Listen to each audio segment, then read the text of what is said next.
Welcome, everyone, to People Beyond Influence, Tarot Insights into Icons, Leaders, and Other Public Figures.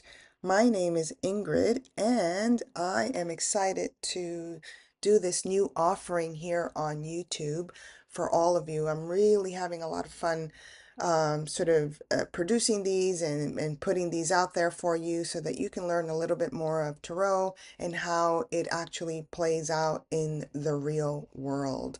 So we're going to start off with Pope Leo the 14th. That number 14th is important. I'm going to be sharing a little bit about his numerology on the next slide, as well as revealing the tarot players that are in his life.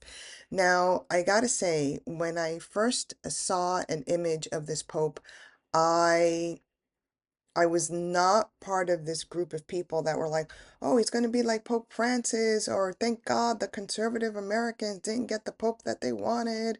I wasn't in that field. Actually, I was pretty neutral to the whole thing.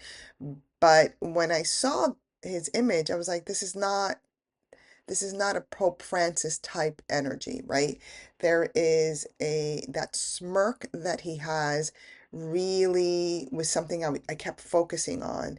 And almost all of his pictures have a smirk, and he also meets people with a smirk.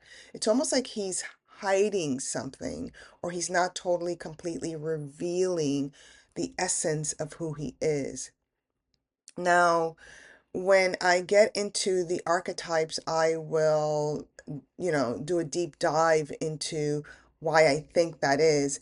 But my first impression of this Pope, and based now on what I am able to discern from the archetypes that are at play, this Pope is actually conservative.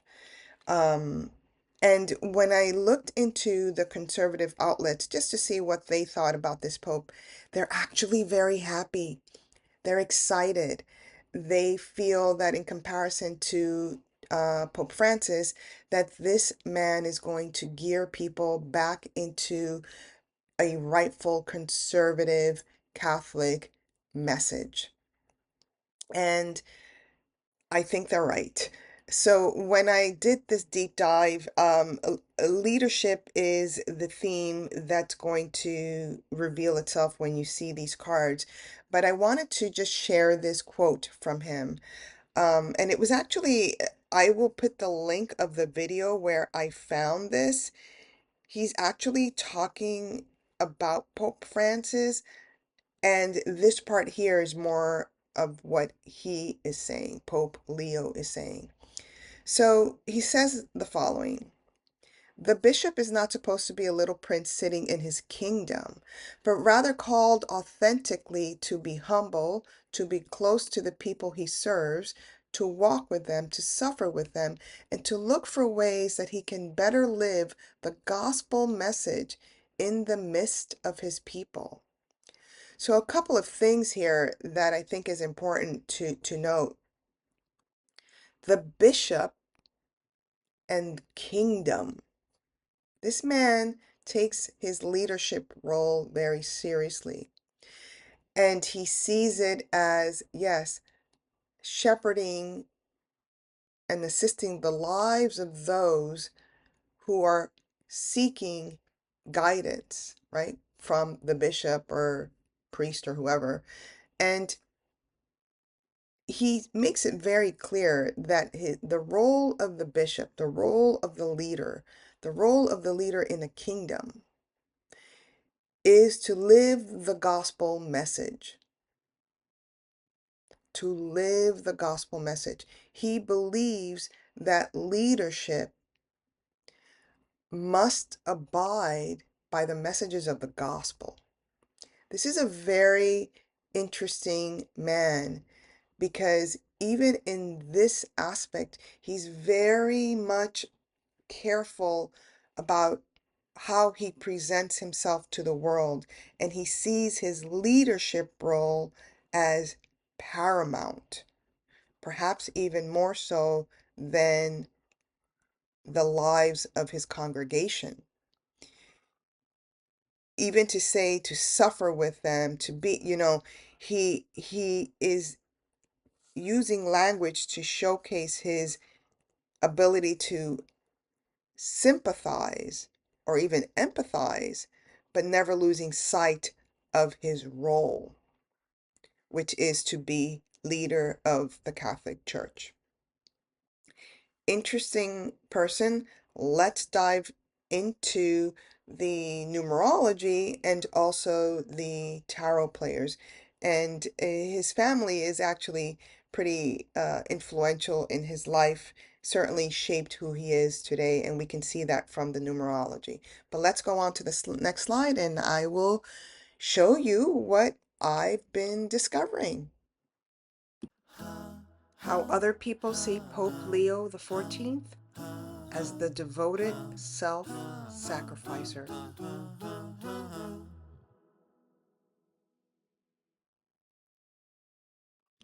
All right, so let's begin here. This segment is going to be showing us how we see Pope Leo XIV. Okay, so I'm using, apropos, of course, the biblical tarot for this reading, and I'm also using Rosemary Templeton's numerology oracle deck. Now, I don't necessarily agree with her interpretation of numerology. I have my own sort of interpretation. If you were one of the lucky ones to get my issue 15, which was the yearly numerology reading, I tell you a little bit about how I see numbers, and I do see them moving, and I do see auric fields with numbers, etc. Um, I don't necessarily agree with some of the interpretations that she's outlined for the numerology. Anyway, this segment, and I'm going to divide these into three different segments, which is how I do my numerology. First is how we see them. Second segment is going to be how they see themselves. And the third segment is going to be their life path. What are they here to do? So for Pope Leo, we have the number 9, which is a humanitarian number.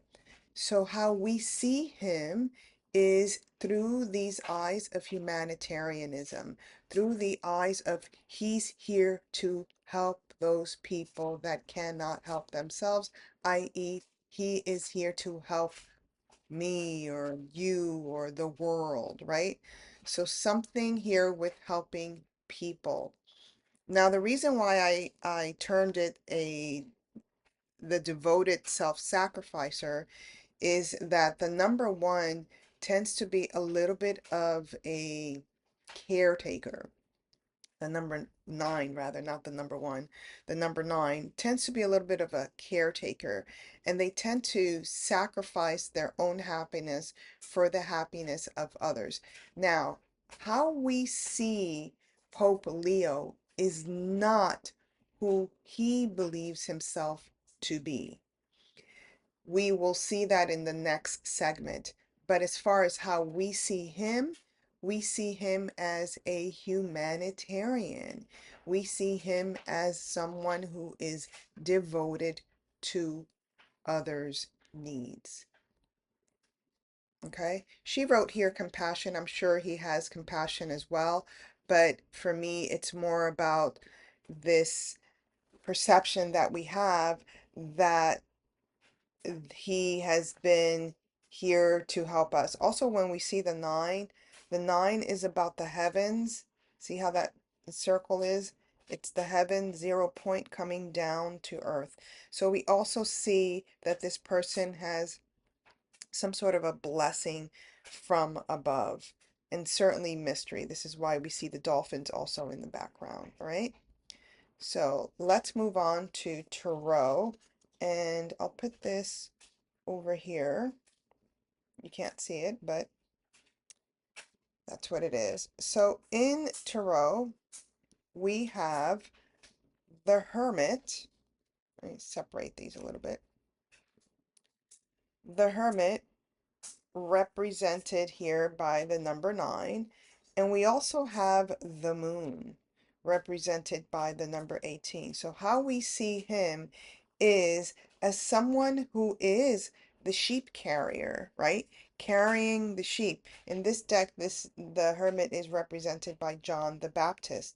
So we see him as an usher of what? Light.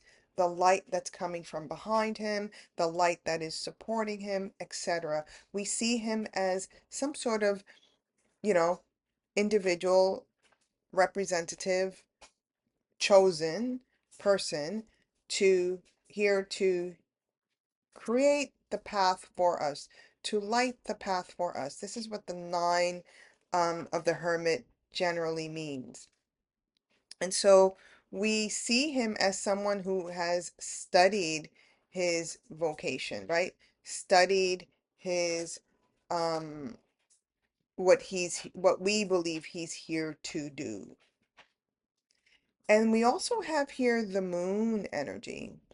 And the moon energy for me signifies that his mother had an impression upon what he is currently doing, right? Or what we think he is doing. The moon is also a sign of mysteries. So we see him as a mystery. What kind of mystery? Divine mystery. The chosen one here to illuminate divine mystery. And in this deck, this is Jacob's dream at Bethel, right?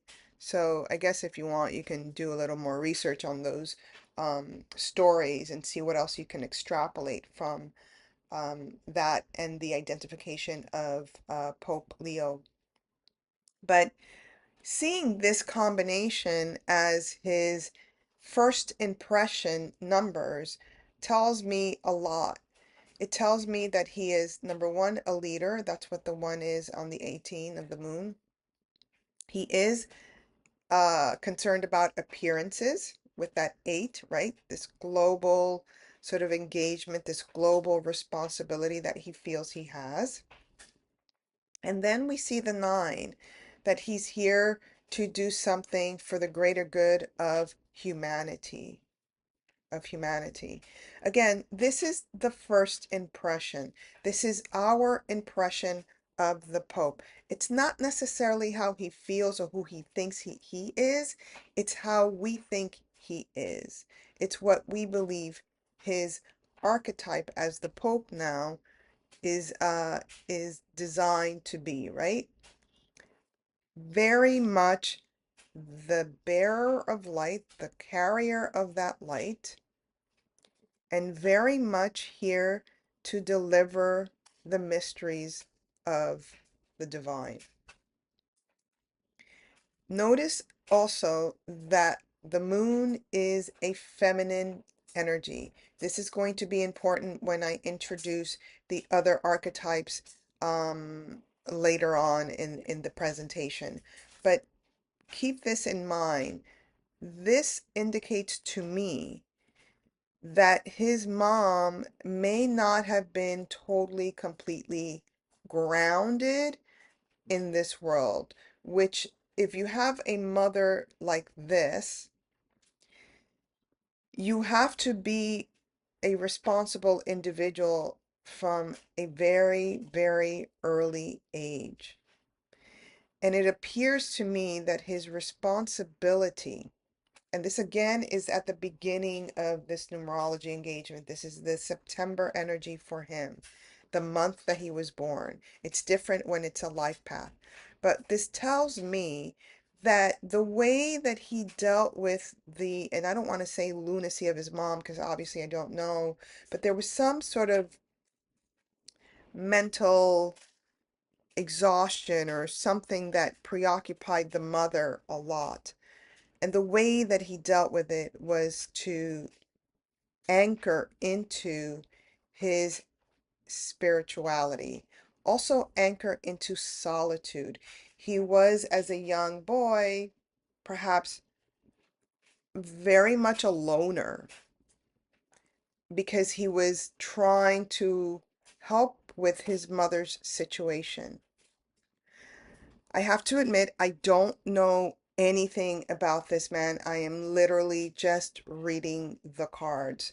And I don't like to do research on someone. I know just as much as any regular Joe Schmo or Jane Doe out there that perhaps heard little snippets here and there about the him becoming the Pope. But this is important because how we see him is actually linked to his childhood experiences. It's not who he believes himself to be. And in fact, whenever we see a 9 month, these energies, people born on the 9 month with this kind of engagement of the energies, they tend to walk away from their past. They don't stay linked to their past. They're very much getting the wisdom, but moving forward. At least that's if they're on their positive engagement. That's what this 9 month indicates. Now, let's move on to the other cards at play here. And I'm going to just move these forward. I was going to move these back, but we'll just move these forward. And maybe I'll just do them one at a time now that I took the cards out. So here we have the Nine of Wands. And you can see, and I'll just read what it states here in case you guys can't see it. In all this, Job did not sin by charging God with wrongdoing. So the nine of candles in here in this deck, and I will honor the artist and the creator, it says that Satan tests Job. So this energy and the elements that I'm going to show you right now gives us the backstory of these two energies, of the Hermit and the Moon, okay? So there was something in his childhood, something in his young adult life where he really was suffering and he really was battling with the dark night of the soul, you can even say, right? So when we have this engagement of the Nine of Wands, it's pretty intense. And it'll do exactly what you see in this image. It'll bring you down to your knees because we are dealing with the passions of not only sins, but the passions of going the wrong way in life, taking the wrong step. And his mother probably had a lot to do with either um in ushering in that sort of engagement or helping him to see that he can endure the sacrifice, right? So this is a man that was wounded in battle at a very, very young age. And he survived it, right? Because we see him in this position as Pope. So he survived this test. As a nine, this stuff comes around at the end of life as well. So it'll be interesting to see how he survives the Satan's test moving forward. The next card that we have here is the Nine of Chalice according to this deck, but it's the Nine of Cups. And again, this is the Feast of Purim. And I'll read what it states here. As the time when the Jews got relief from their enemies, and as the month when the sorrow was turned into joy, and their mourning into a day of celebration. So traditionally, the Nine of Cups tells me that there were options that were given to him, options that would make him very, very happy. And it's from this experience, right? This experience, this temptation, that he was able to find his joy. He was able to discover what would make him happy. And he was triumphant over his enemies, right? Or that energy of the temptation that came to him at a young age. He was able to hang on to that through faith, through faith. This energy is also, as you can see, this card of indulgence, this card of being incredibly merry, right? So perhaps even his temptation was in this material realm. And it's a material realm that satisfied him emotionally at some point. The next card that we have, and I'll just move this along because I'm not going to have a lot, is the Nine of Feathers. Now, in this particular deck, feathers represents swords, right? So this is the Nine of Swords. And this is an interesting card for him to have because it's he really it appears that he really grappled with um faith at a young age. This is Peter denies Jesus. And who is Peter? Peter is the father of the church, right? So this is really fascinating because the Nine of Swords is also what's known as the Dragon Slayer. And this is the moment of darkness before the dawn. So for him, and I'll read what it says. I don't know if I can zoom into that to clear it. No, I'll just read it. Then Peter remembered the word Jesus had spoken. Before the rooster crows, you will disown me 3 times. And he went outside and wept bitterly. So we can see here that the call to recognition of this higher power was not an easy one because he had to let go of this indulgence. He had to let go of this material, joyful, happy environment that he was being offered. This was an offer that he turned away. And he turned that away in order to engage this, which was not easy to uh, embrace, really. Oops, sorry about that. And then the last card that we have here is, let me just move this aside, is the Nine of Grains, which here is the Nine of Pentacles.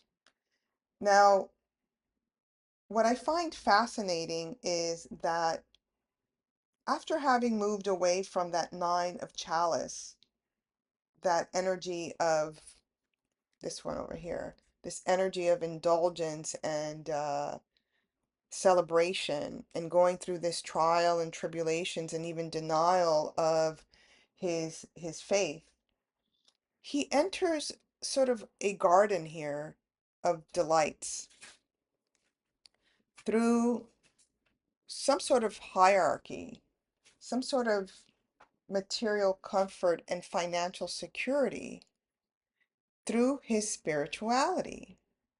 Fascinating, right? So this is ordinarily the Nine of Pentacles. And this says here, the Queen of Sheba visits Solomon. And it says, and she gave the king 120 talents of gold, large quantities of spices, and precious stone.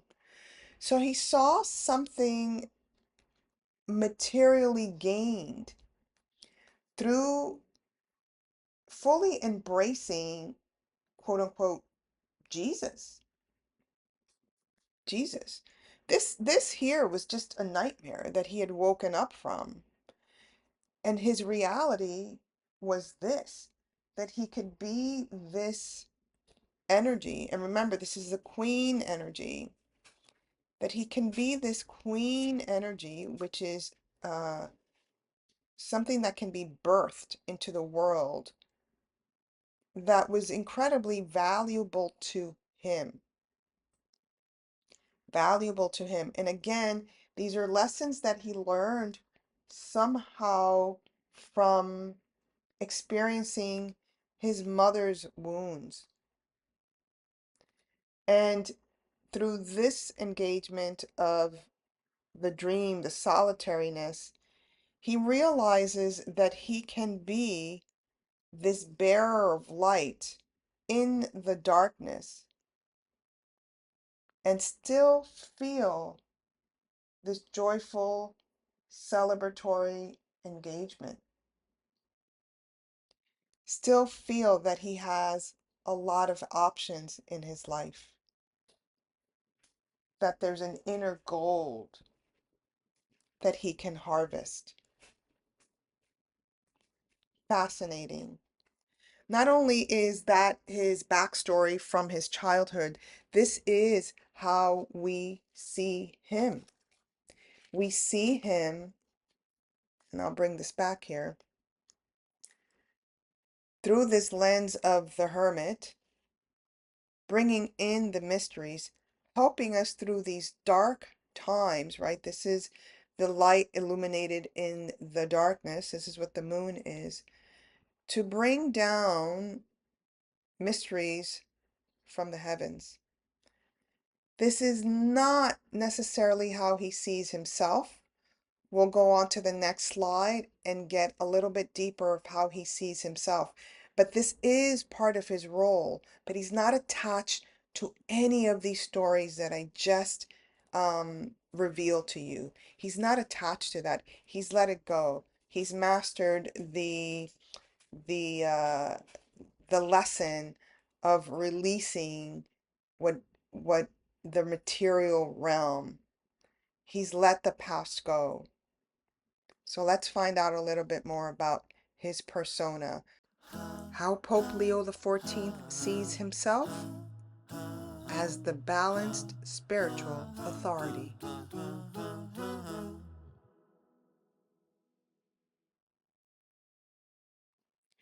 All right, so who is Pope Leo XIV really? Who does he think he is? That we find from, I'm just moving up a little bit, from this number 14, which is his birth date. So, whenever we see the 14th in a person, this is their character makeup. If you know anything about how I teach numerology, is that I see it as an avocado. The outer layer is how we see you. That's what we just discussed in the previous slides. The meat of the avocado is who you really are, how you interact with the world. What is it that you like? What is it that you don't like, etc. This we can see from your birthday. Now, what do you like and what do you don't like, Pope Leo XIV? Well, you like, let me just pull my little selenite here. You like individuation, individualism. You like being the leader. You like being up front. You're very direct. You do not like to follow people. And the 4 indicates to me that you are a natural teacher. She has here justice, but just ignore that because I don't see the 4 as justice. You're a natural teacher. And what this means to me is that you don't like being told what to do. So, if I were to explain something to you, you might be a little hard-headed with a 4, right? So a four is also structure. It's like four squares, it's a very stable structure. So he likes institutions. This man and his personality is suited for the position he finds himself in now. This is a leader in a structured environment. Now, let's go a little deeper with this 1-4. We've got the magician and we've got the emperor. What this means to me is that this pope sees himself as someone that can save people, represented here by Moses, be engaging with people, represented by the general archetype of the magician, and also be able to perform. So he sees and understands his role very well in life now. That wasn't always the case growing up, into adolescence, etc. He might have been a little bit manipulative, even, which might account for those challenging cards we saw earlier, right? This dark night of the soul. So there is with the magician always this level and ability to get what you want through your personality. Over here, we see the emperor. This is the quintessential male archetype in the entire tarot deck. So what this means is that he's very comfortable with his masculine leadership qualities. And he also understands the responsibilities that comes with these qualities. So that's always a good thing. On the challenging part, this can be a leader that's abusive, abusing his authority, his power. On the positive aspect, this is a leader, definitely with that one, who is imparting wisdom to his followers for their greater good. This is very much the father archetype. So if you're uncomfortable with that archetype, you might find him uncomfortable to be with because he very much has the I know what is best for you energy in his personality construct. There's a little bit of judgment here, and we'll talk about that in a second, but I just wanted to give you that initial impression, and he understands this.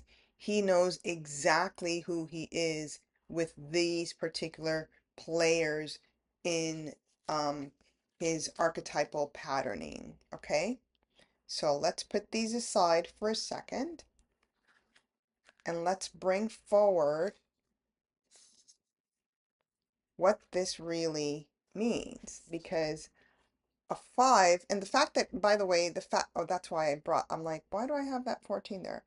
The fact that, so let me do this for a second. The fact that I have the 14 here was to remind me that as the 14, he has a very powerful archetype, which is the archetype of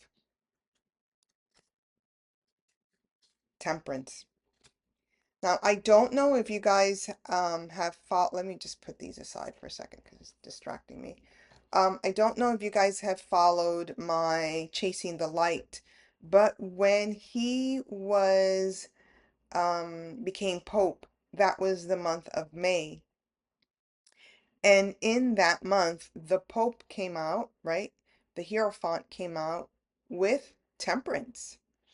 And I didn't know until I was preparing for this offering that his birthday is actually temperance. So let me just pull these out for a second. He has had to learn to temper his masculine dominant side here.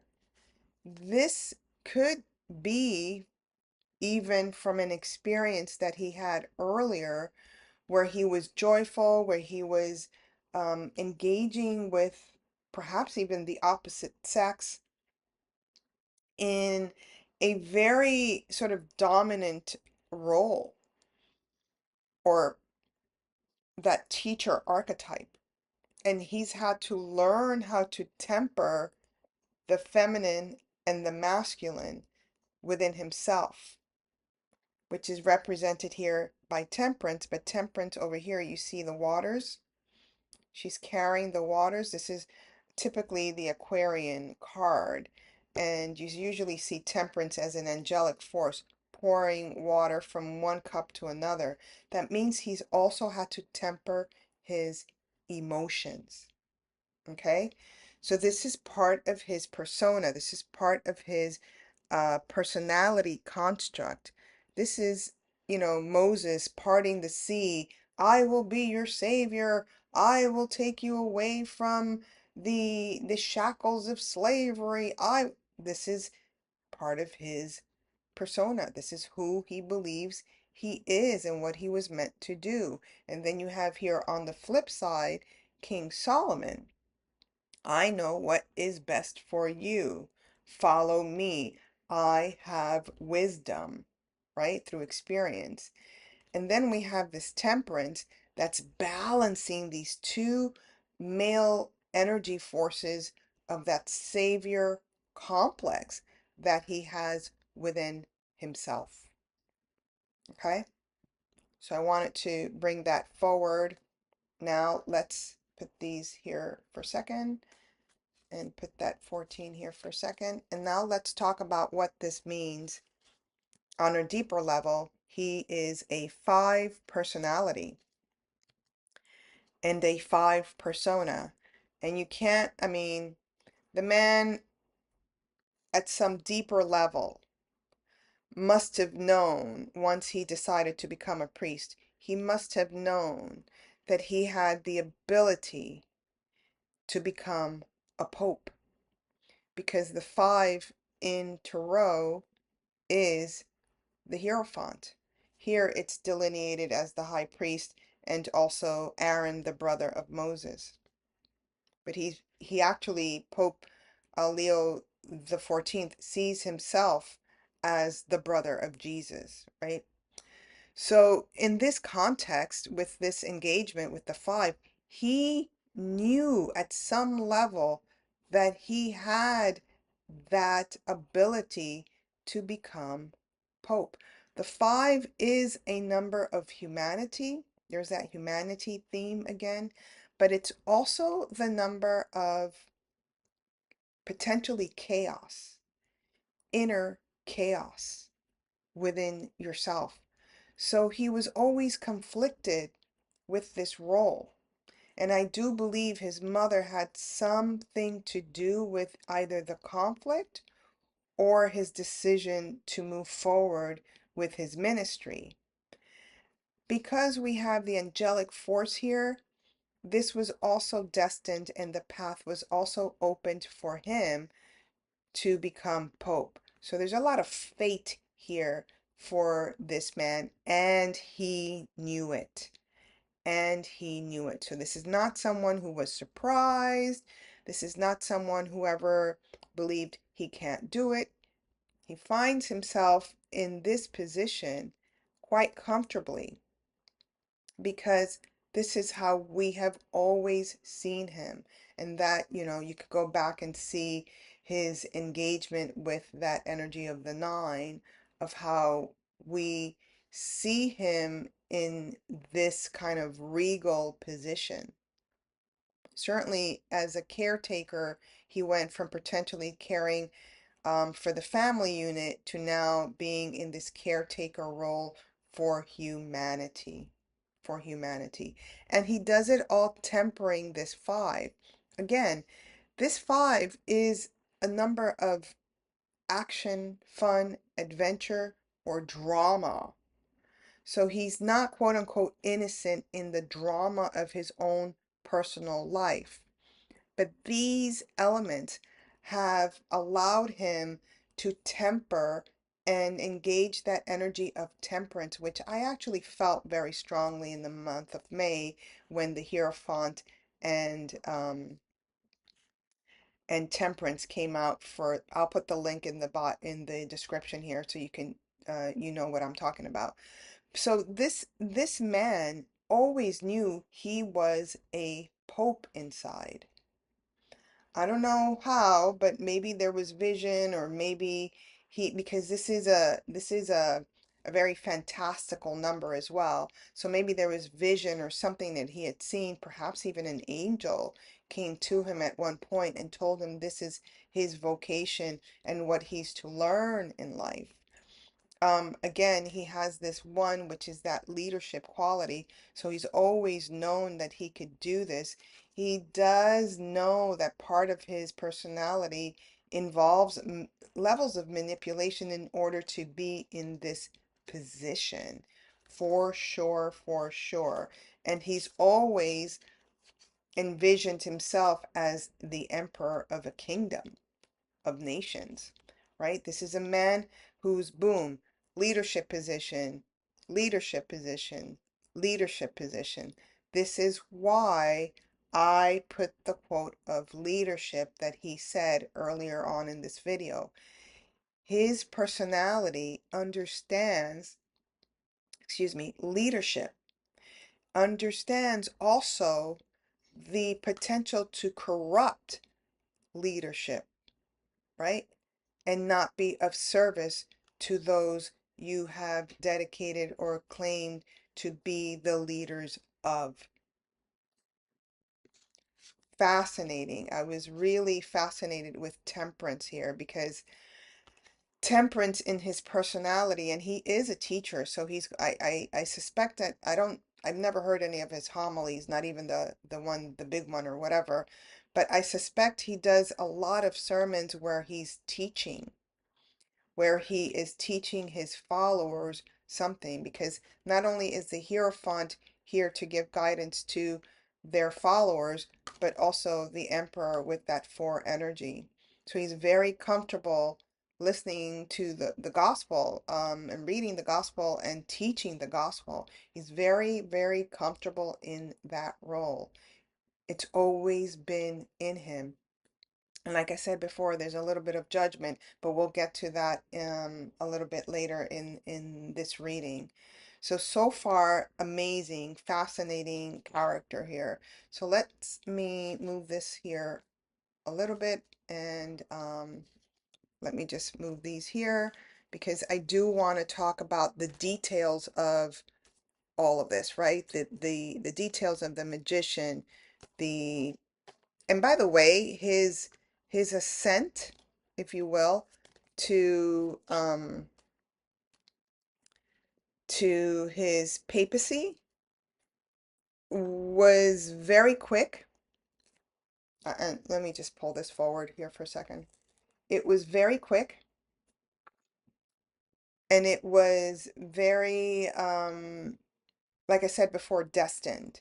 And I say this because you've got the one here, but then you've got this 4-5 energy very close to each other. So there's a pacing that happened very quickly with his papacy. Getting to this inner knowledge of temperance is something, again, that he mastered quite a long time ago.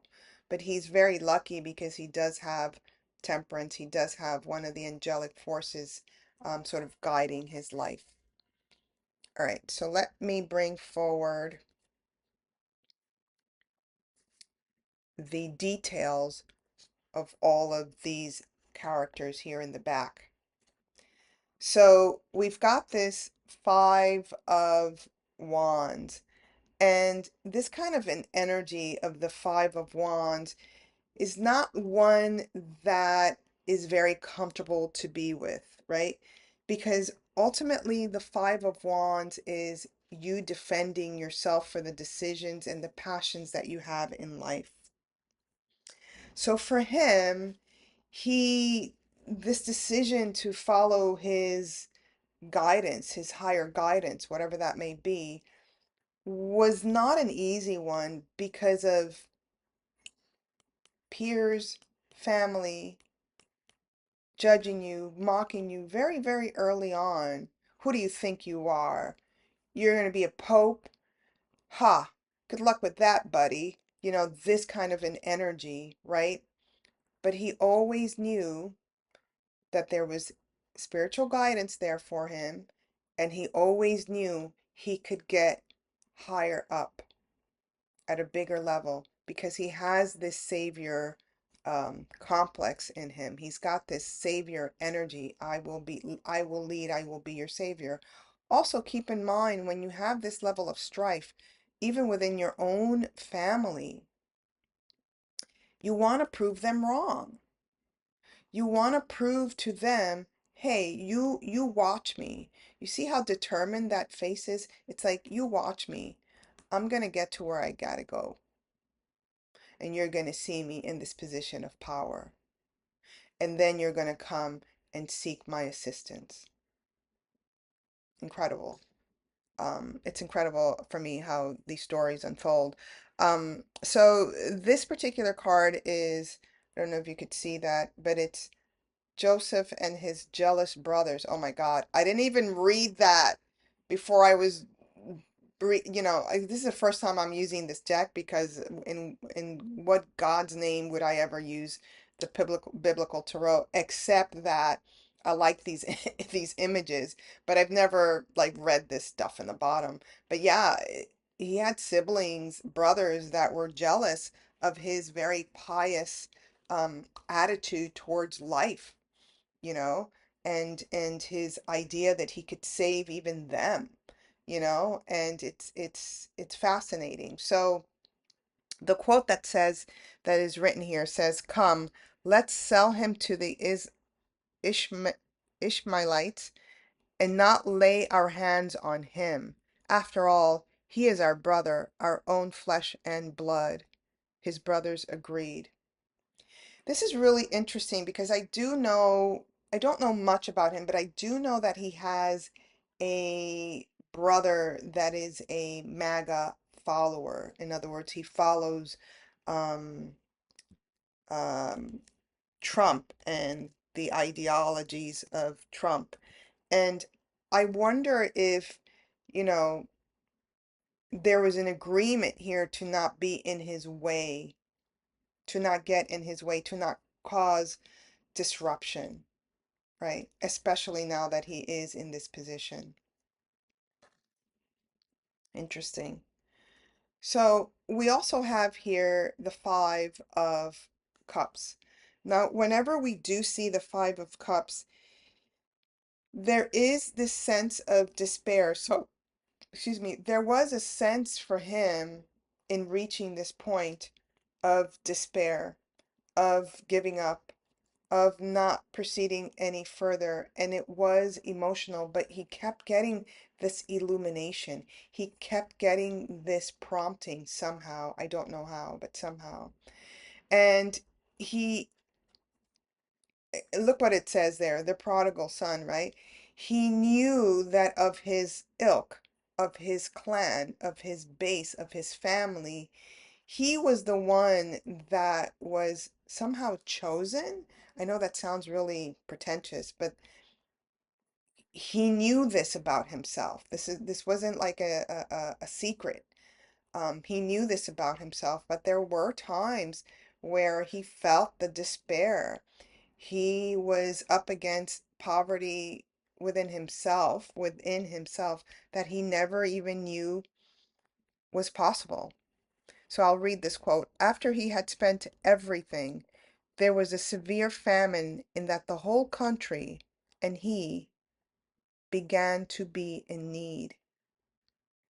Yeah, I feel that his connection with poverty, and those in need, literal poverty, famine, food, no clothes, etc. This is a real passion of his because he has somehow experienced this within himself. He understands this level of poverty. And remember, that wasn't his goal to be in poverty, but he understands it because he has experienced this dark night of the soul, which we spoke about earlier. Interesting. All right, next we have the Five of Feathers, which again in this deck is the Five of Wands. And when we have this Five of Feathers energy, I mean, you guys see the blood, right? You see the blood? In order for him to get to this position, I'm just going to move this aside so we can continue to see the Hierophant here in the background. In order for him to get to this position, he has had to take something from another. He's had to take something from another, something that perhaps didn't belong. Again, we've got that, that magician archetype, that manipulative energy. And he was not okay doing it, but he understand that there was a higher purpose here for him to accomplish. So yeah, that weighed very heavily on him and still weighs very heavily on him. The fact that he went through whatever this was is a reminder for him not to fuck it up. It's a reminder for him not to fuck it up. So this says King Saul's tragic downfall. He may even be instrumental in the downfall of someone with abusive power, perhaps within the Catholic Church, perhaps with other nations.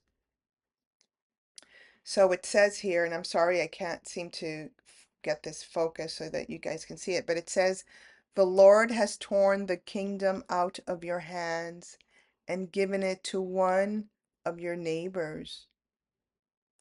This is fascinating because I do believe that Pope Leo's mission in life as leader is to convert more people to the Catholic Church. And by doing this, I suspect he's going to continue to showcase the more positive virtues of Catholicism, but still very structured, still very much within the institutions and that quote unquote gospel energy, right? Still within that. But he's not going to be afraid to call out abusive leaders because he knows how dangerously close he came to being one of them himself. And last we have the Five of Pentacles. This again speaks to his engagement with helping the poor, helping those in need, to be in that quote unquote savior energy, right? I will save you energy. This is part of his personality. This isn't even made up. So when you hear him perhaps even saying things like that, it's part of his mission in life, but it's part of his persona. Now, this is very important for me because I know his life path, which we'll talk about in a second in the next slide, but this is the bleeding woman. So Jesus is helping the bleeding woman. He knows with his mother, which we spoke about in the earlier slide, he knows that women are somehow divine and also in need of assistance, perhaps even to be showcased within the papacy somehow. I don't know how, but somehow. This idea of assisting a woman, of even rising, making her rise to some sort of prominence within Catholicism, is deeply disturbing for him. And it is feels like a conflict for him. He doesn't mind saving the woman, but this idea of the woman being intuitive, right? That moon energy that we saw, instinctual, intuitive, the divine creator is foreign to him. He sees himself as the savior archetype and even saving the damseled woman, right? But the fact that the bleeding woman, there's something here that speaks to him, and we shall see how that unravels. But what it says here is, she said to herself, if I only touch his cloak, I will be healed. So there's even a perception from him that women are seeking his assistance, which is not true, by the way, Pope Leo. But perhaps it is true within the church, right? Within the Catholicism, within that church, of women wanting his assistance and his healing power, whatever that may be, which is more about this authority within him, teaching within him that he has to offer. Yeah, so that was interesting. Um, Again, he's got all those male archetypes in the background there, and this divine feminine energy sort of reminding him of proper balance, because that's what temperance is. She balances. But he needs, whenever you need an angel, let me just leave this here. Whenever you need an angel's appearance, and in this case, it is to balance that feminine and masculine. But whenever you need the angel's appearance, it's because you don't find that easy. So you need celestial forces to assist you.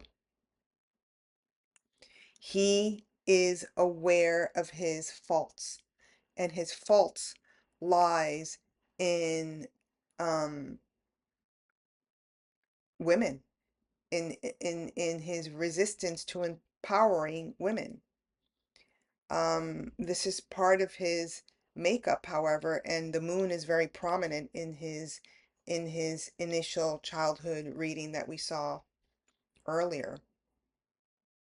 So fascinating, really fascinating. All right. So now let's move on to his life path. What is he really, really here to do? Pope Leo XIV's life purpose?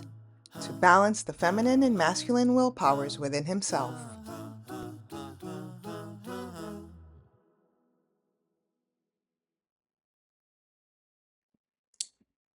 All right, so here we have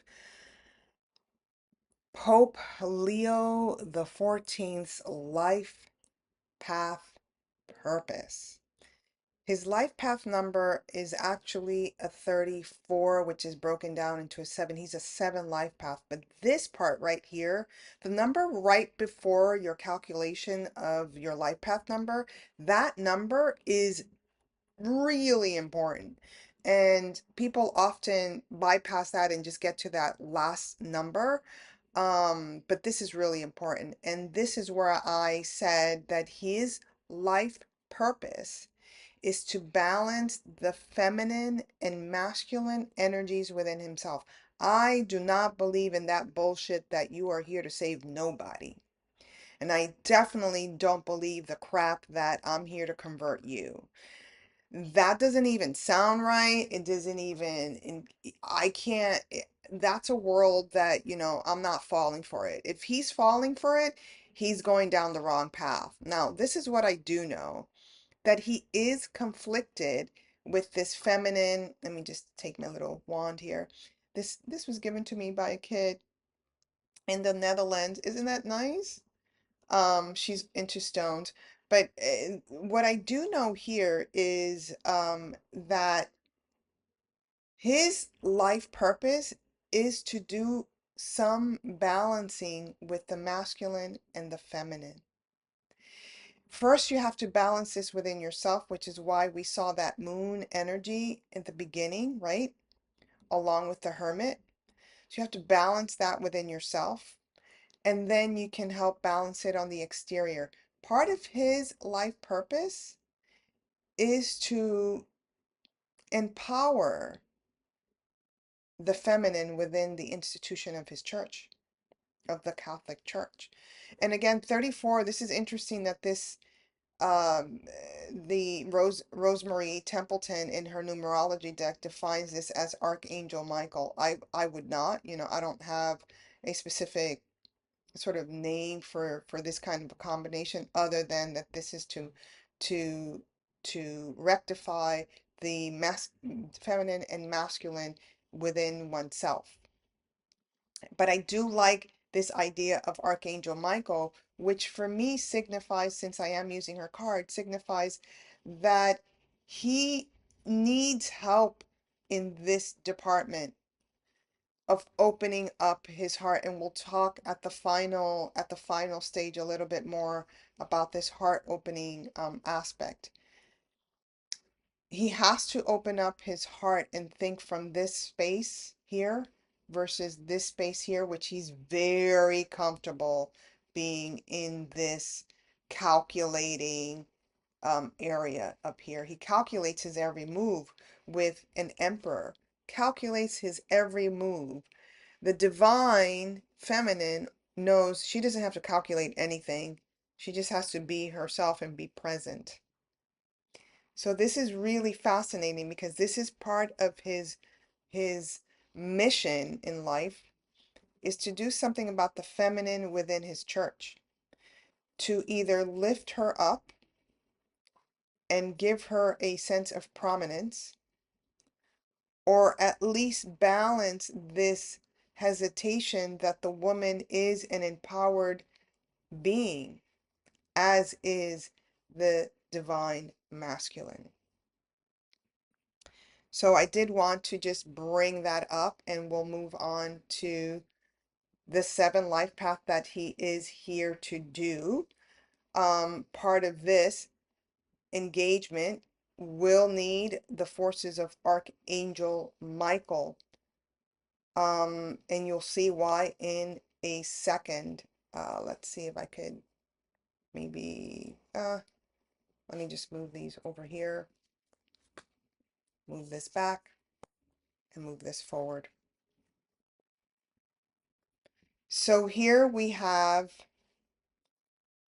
the 7 vibration, which is who he is here to embrace. Now, whenever I see the 7, guys, not for nothing, but I just think the 7 life path people have the hardest time on the planet.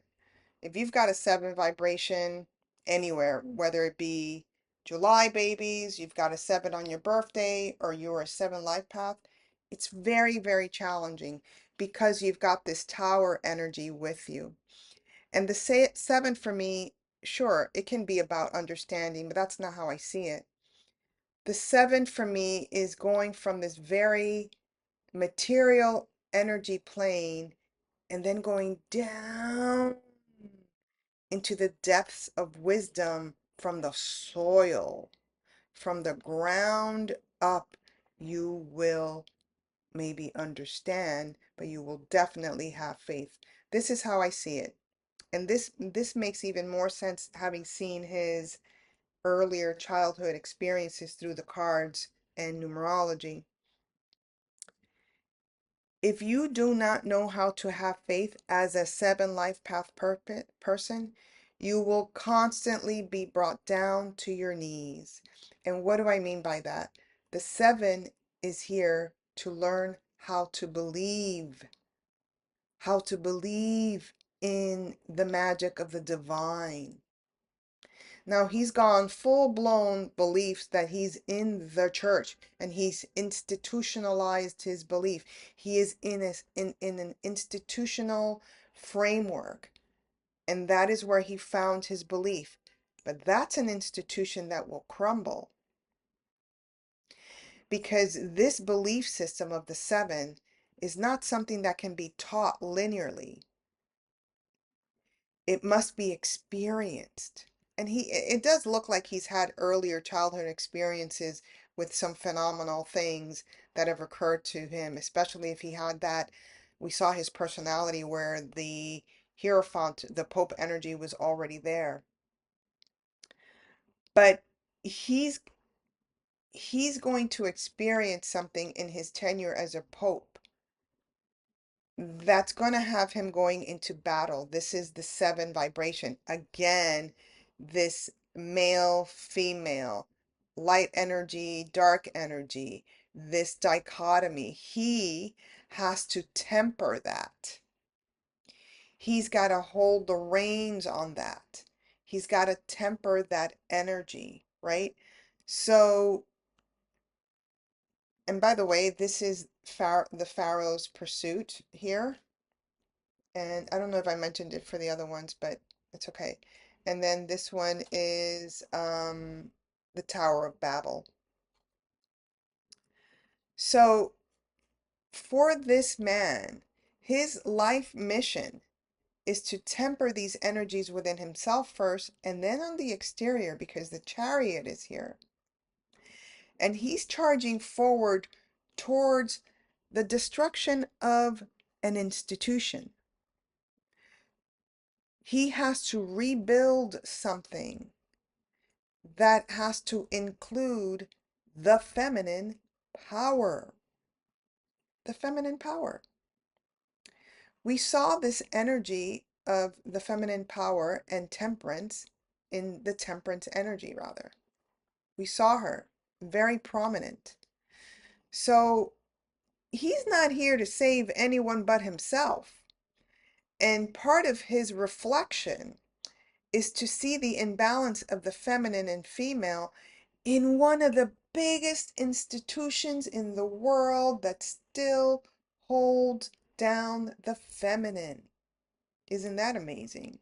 So this kid, when he was born, he wasn't messing around. He knew that this energy with him and his mom, sorry about the moving the thing, this energy with him and his mom, this feminine male mystery, understanding, right? The wisdom of the feminine, the wisdom of the masculine, right? Through Jesus Christ, the divine masculine. He believes himself to understand the divine masculine within Jesus Christ. But he's got to understand the divine feminine within Mother Mary, because that's the institution he's chosen to engage in, which is a reflection of himself. So this cannot stand unless we elevate the feminine power in this institution, because that is where he's decided to be leader in. Now I'm just going to push this back a little bit. Let's see. And I'm going to move forward the details of that backstory. Okay. So the first one we have is the Seven of Candles here, which is the Seven of Wands. And the Seven of Wands, you are battling the demon. You are in battle with forces that appear to be bigger than you, right? So this is the David and Goliath story. He has chosen as part of his life path to take on this institution. And he decided that a long, long time ago when he was very young. So now he finds himself, and this is not going to be an easy, again, I tell you, that anyone with a seven vibration, this is not going to be an easy path. You actually have to, in order to get here and rebuild and include the feminine power, you cannot use male energy. You cannot use warrior energy. It will not work. You must use the power of the seven, which is divine power, which is, hopefully he's understanding, you have to go into prayer mode. You know, this is not about, David and Goliath. This was a miracle that happened in between them. David had no chance against Goliath, but the intervention was that temperance energy, that angelic force, that divine Archangel Michael, the divine Archangel Raphael, or whoever. It goes between different Gabriel and Raphael in the temperance card, but regardless, it's a divine intervention that takes care of this demonic force. It will resolve it, but he cannot do it head on. He will fail using the masculine force. And I think he knows that. I think he's tempered that part of himself. And again, I'm speaking from the more positive perspective, right? On the more negative perspective, you charge forward, the divine feminine is not part of this. This still crumbles. This still crumbles. It will not have a strong foundation. It cannot last. So this is a very fated, very interesting engagement.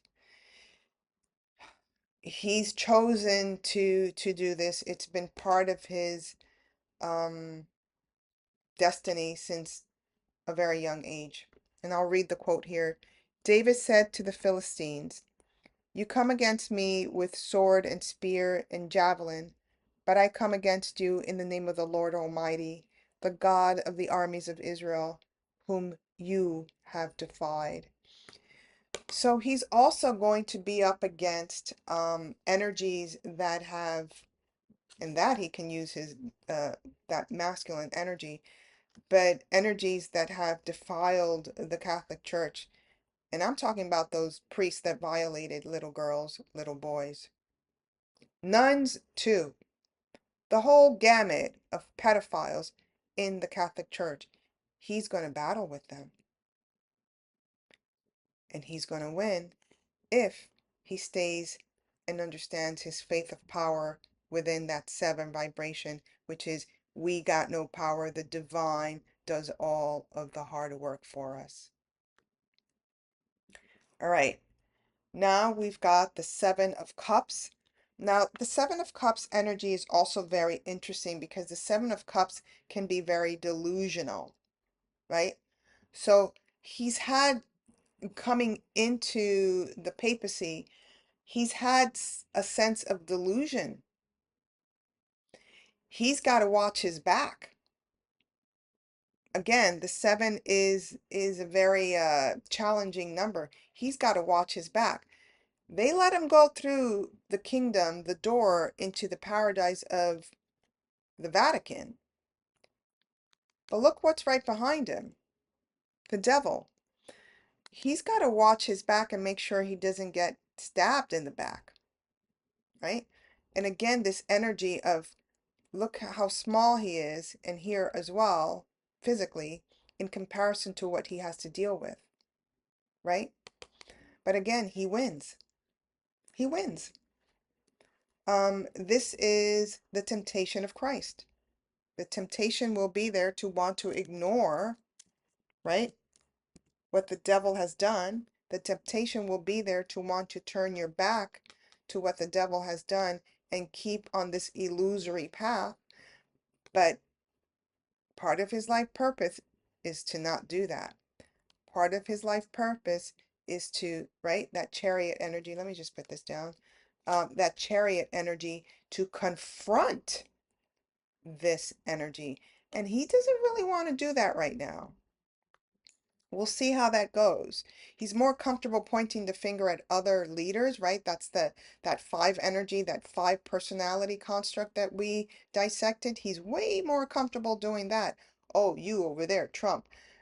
Take care of the poor. Don't do these things. You over there at blah blah blah. Don't do, that teacher archetype likes to point the finger. That 4 energy likes to point the finger.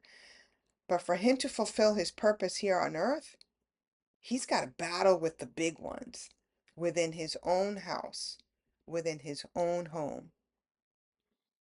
I'll read you the quote. It says, "All this I will give to you," he said, meaning the devil, "if you will bow down and worship me." So this is really interesting because I got that sense before that he did something. He did something to enter the kingdom, to become king, to become emperor, to become pope. He may have made them a deal with that devil archetype. And I really don't see how that's not possible, because that's all the conclaves do. They are literally bargaining with each other. You do this for me, I do this for you, blah, blah, blah. Let's see now what he does about these pedophiles, this energy, right? Let's see what he does, because he has been given the kingdom, the keys to that kingdom, the papacy. Let's see what he does about this energy force that he must battle. It's not even a choice. If he doesn't do it, he will, this kind of an energy, this is the body for him, right? So if he doesn't do it, he's, again, got to watch out for his back, and watch out for people wanting to harm him. And we will see this playing out. And if we see someone trying to harm him, etc., that means he wasn't on his right path. And his right path is to break this institution, be rebuild with the feminine power, with the feminine engagement, which this devil archetype definitely does not want. But again, this he may feel overwhelmed by it, but he knows, being in there now, he knows he's got to gear up. The next card that we have here is the Seven of Feathers. Again, this is the Seven of Swords in the Tarot deck. And this is again him potentially not living up to his contract with the divine father, the divine feminine. And he may be tempted even further. He certainly can't claim he's wanting to heal in a blind state, and that just cannot happen here. Jacob the deceiver. It cannot happen. He must look in his own house. He must, or he will perish, or he'll be manipulated, right? So Jacob said to his father, I am Esau, your firstborn. I have done as you told me. Please sit up and eat some of my game, so that you may give me your blessings. So part of this force is that he's going to think that he's doing God's will, right? That he's doing as he was directed to do by that angelic force that we saw earlier, temperance, guided into the priesthood, guided into bishophood, guided into the papacy. He's doing what he was told to do by his father, right? But that ain't the name of the game on earth, bro. The name of the game on earth is that you do what is right here and now for the purpose of yourself first, right? Balancing the masculine and feminine, and then do it for humanity. It's not about gaining power, notoriety, the papacy, which is something he dreamed of clearly when he was a child, even. Um, it's about something bigger. It's actually about his soul. Then we've got here the Seven of Grains, which is the Seven of Pentacles in Tarot. And this is just an indication that there's a lot of hard work here for him. But if he does it, if he does the hard work in balancing this feminine and masculine energy for himself, he will reap the rewards. He will. And he will see the seeds that he's planted. So this is the parable of the sower. Still other seed fell on good soil, where it produced a crop 160 or 30 times what was sown. If he accomplishes what he's supposed to do, he will actually manifest his desire to bring back into the church more people, to convert back into the church more people through his leadership. Through his leadership. And it will be more people than he expected. So this is interesting. This is quite a challenge that he's placed on his own feet. And we shall see. We shall see how hard he really works. And again, it's great to see this combination of numbers and tarot so that you guys can understand what's going on. By the way, in the 16th, you can see that one energy here, and the 6th, this is about self-nurturing, nurturing yourself, right? So he's got a, and this is also the lead, the magician and the lover's card. He's got to choose wisely here. That 16th card has that energy of the 1 and the 6. He's got to make the loving choice and use his charisma to do it, because he's got that charisma with that 1 energy even on his personality construct. So really fascinating. I wish him the best, obviously, but we shall see, because he's got a lot of work to do with this feminine and masculine balancing within himself.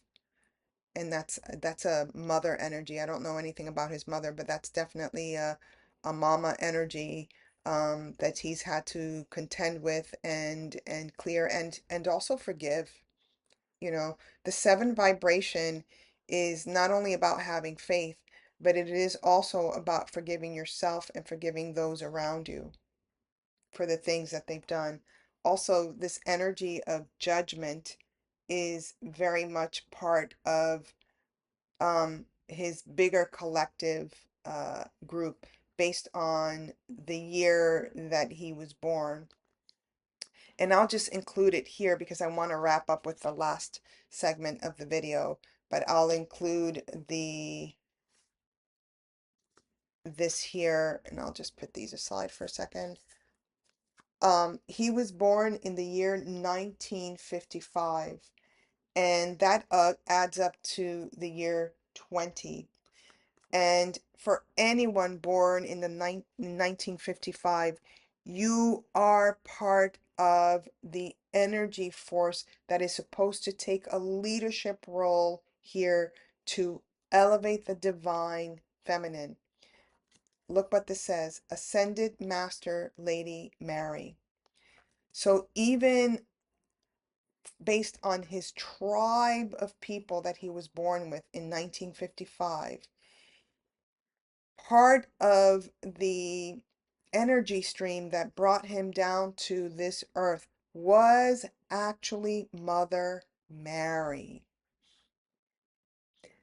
The Marian energy itself created him.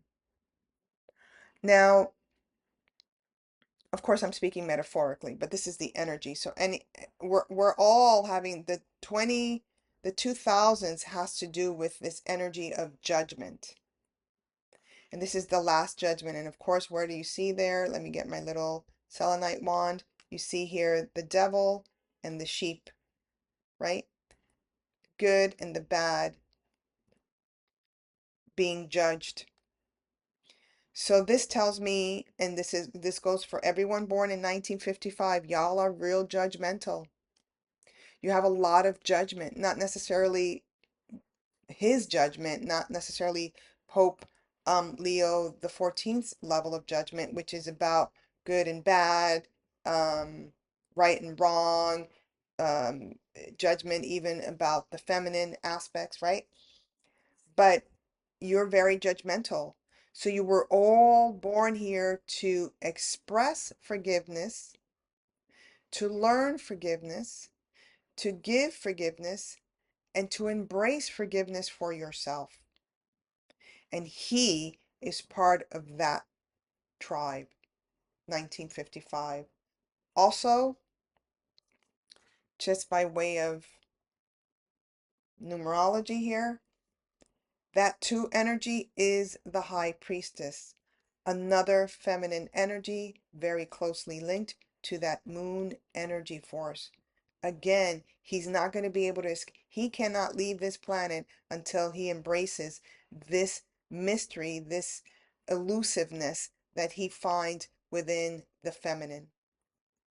And then, of course, we've got 0, which is 0 point, no beginning, no end, and he's on the fool's journey. In this card, however, and by the way, this high priestess is Mary Magdalene, and the judgment, it was the last judgment, I said that, but this is Mary Magdalene energy. This is actually the reason why I got the card. I thought this, the deck, because I thought this particular illustration was so beautiful. So I got that, the deck for this image. But this is the Fool, creation of a living being. This tells me, right, he's part of that 1955 tribe. This tells me that this is about your soul. This is about making a decision for your souls. And because he had so much good and evil and the devil archetype and the sheep energy, etc., which the sheep signifying innocence, and love, right? The compassionate love. He's got to fulfill his 7 life path energy streams because it's about his own soul. Fascinating, isn't it?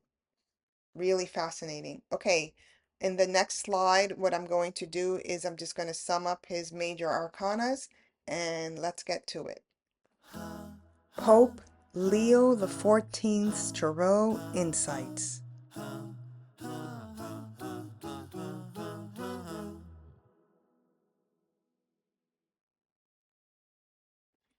Okay, here we go. This is one of my favorite parts. I actually teach how to do all of this in a course called Embodied Tarot, where we really bring in also the royal suits and the royal houses, and you really get to see who you really are based only on these minor arcanas and the royal houses, which is really important. But I also teach another course which focuses on the major arcana. And I'll let you guys know when I open those up. I tend to just open it up to really small groups because I want to make it intimate and awesome. But I did want to advise that I am going to do, hopefully, God willing, a 6-week um, crash course on the more challenging parts of the tarot deck, but I'll let you guys know about that. But this particular summation in a reading, and I do readings like this with all of these card decks, and I go into discussions with you when I do these in-depth reading. But this is my favorite part because it's going to show us Pope Leo XIV's tarot insights and his life trajectory. What I find really fascinating here, and I do them in order, in the order in which it appears on the deck. So if you imagine yourself as the Fool and you are traversing um, encounters with these archetypes, he's over here. He's over here. So this man is going to live quite a long time to accomplish his perfect purpose, and he's going to sort of take his time. He's going to fumble, he's going to fall, he's going to have the tower energies in his papacy. um it'll be interesting to watch, right? So he becomes the pope, right? this is a literal one for him, but if it wasn't him and you had the Hierophant, you're here to teach spiritual knowledge to a congregation, right? So he becomes the Pope, and we're going to see this man go immediately into battle. We're not seeing it right now, but he will be going into battle, and he might be using too much force initially, which brings him into sort of this energy of the hermit. I have to retreat, I have to learn more, I have to gain more knowledge, I have to, and then he goes into temper myself, my emotions, my energy, right? There's a lot that we don't see behind the scenes, but he's going to be tempering his energies and really allowing the divine, he catches on here. He's really going to allow the divine to assist him in revamping the institution and also highlighting the negative qualities of other governments.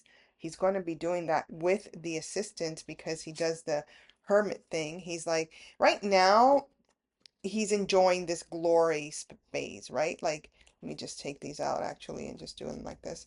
He's enjoying this glory phase because this is the phase we see him in. So he's very much enjoying the riches or whatever deals he's made to get there. And then he goes into this chariot energy. Then he goes into this hermit energy. And then he realizes, oh, in that seclusion, in that hermitage, in that learning of the higher wisdom, even I see that rainbow energy, right? These almost like the illuminate his mind or something is illuminated. He then goes into allowing temperance, the angelic forces, the divine forces, Archangel Michael, what have you, to really assist him in this balance by being more present, having these communications. You see this face-to-face communication with the divine feminine. And then he's going to be ready to engage with this tower moment. And this tower moment could also be his own mind, right? The moon here. It could also be his own mind of changing his mindset about women, right?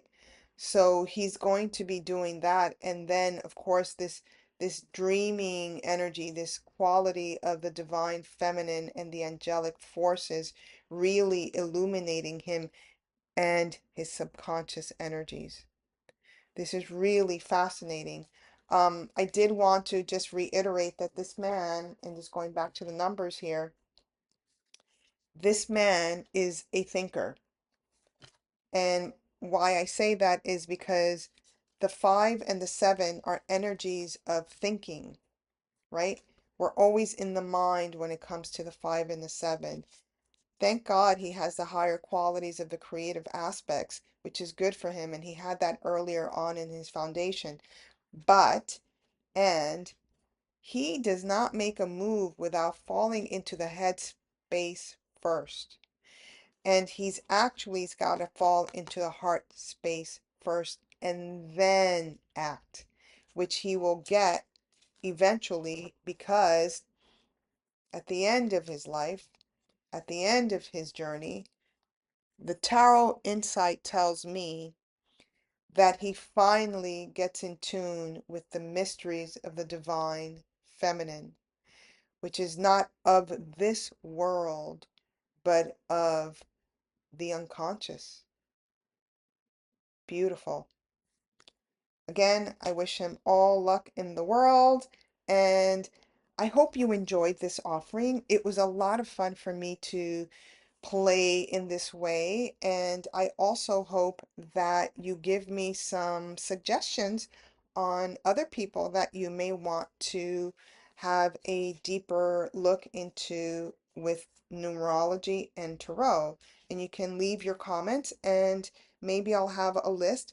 I'm not doing this consistently. Like I said, it's like whenever I feel like it, I'll do it. Or if you guys give me the impetus, and you have something in mind, I'll start working on those and put those up for you. I just really wanted to give you guys a different perspective, one that's more tangible and one that you can even follow if you want. All right. Thank you. And there's that image again. Let's leave it there. It's such a beautiful image. Thank you, thank you, thank you so much. And we will chat soon, I hope. Bye. And don't forget to subscribe, to hit the thumbs up, so that more people can learn about this and this channel and all the different fun tarot offerings that I am doing for all of you. Bye. Be safe.